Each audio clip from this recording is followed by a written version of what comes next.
She is a terrorist. She's not a U.S. citizen. She ought not return to this country, nor is she entitled to U.S. citizenship. Is that because she was the daughter of a diplomat and she was born here? Is that? That's right. Well, the Trump administration denying a plea from ISIS bride Hoda Muthana to return home and stand trial, saying she is not an American citizen. She is a terrorist. The 24-year-old Alabama woman went to Syria 4 years ago, marrying 3 ISIS fighters and calling for death to Americans on Twitter. Let's bring in Dr. Zuhdi Jasser, president of the American Islamic Forum for Democracy. Dr. Jasser, I appreciate your time this morning. So let's start first with how she got here. Well, it's amazing how her attorney, who works for the Council on American Islamic Relations, wastes no opportunity to turn every Muslim, no matter how radical, into a victim. She's not a victim. She was not only radicalized by the movement, but burned her passports, proudly declared war on America, and then joined ISIS, reportedly participated in numbers of war crimes, including slavery of other women, rape of other women and other brides, saw beheadings and tortures and other crimes committed while she was in Syria. So now all of a sudden she's giving interviews to ABC saying, oh, I want to pay back my debt to society through therapy, that somehow this is just something she can shed off. She became not only a terrorist, she became an enemy of our country. And if she did believe in the citizenship oath, which likely wasn't valid because she's the daughter of a diplomat, but if she did believe in that, she abandoned it and actually violated it and became an enemy combatant. Let's deal with what we know at this point and what her legal team has actually released. And again, we'll be talking to them coming up. But here's the birth certificate. This was provided by her attorney. They put it out there on Twitter for everybody to see, making the case that she's an American citizen born in Hackensack, New Jersey in the early 90s. So they provide that, and also a letter showing that her father was not actually a diplomat when she was born, which would make her birthright citizenship legal in the case here, which means that it makes the case for them asking for due process back here in the United States. Your thoughts on all of that?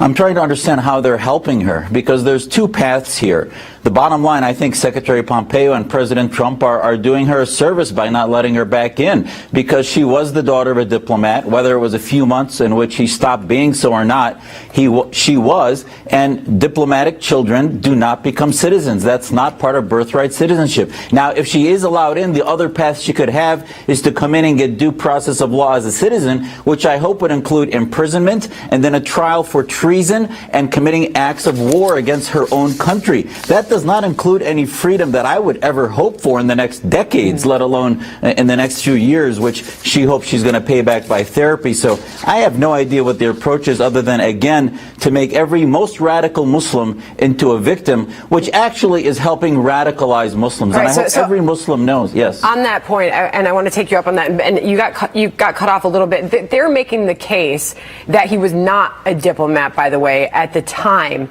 of her birth. And that's what we're going to hear more about. But let me just read you this from her lawyer, who's going to appear on this program in a short while. The government needs to engage with her, but not just her, all of these people who joined ISIS from the West. That is her direct words. And I want to throw this up on the screen here.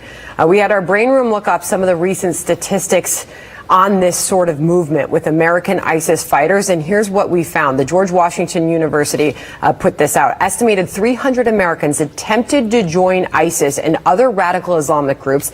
64 American jihadist travelers to Iraq and Syria from the dates 2011 to 2018. Dr. Jasser, 12 of those Americans have returned home. What should we make of that? It's amazing to me. I mean, he's saying the government needs to engage with them. No, we need to reject Islamists. We need to reject jihadists and people who trample on our Constitution, trample on our citizenship oath. So no, there are millions of American Muslims and people who want to come back that are true humanitarian victims of the Syrian conflict. And by the way, her attorney is from the same town in Aleppo that my family's from, that is suffering from a revolution and radicalization of not only ISIS, but the Syrian government and other radicals that her attorney, by the way, apologized for Hamas, Hezbollah, and other groups. So it's always America's fault, and yet they don't have the strength of character to stand against terrorists like this and say, you know what, there are millions of other humanitarian cases that we should take up and pay attention to, and ignore the militants that should actually, if the message is going to be one of American strength, they should get the message that jihadists have no space here and they need to be rejected legally with the full brunt of our law. Dr. Zuhdi Jasser, we appreciate you coming on. We're going to learn a whole lot more here shortly. Thank you.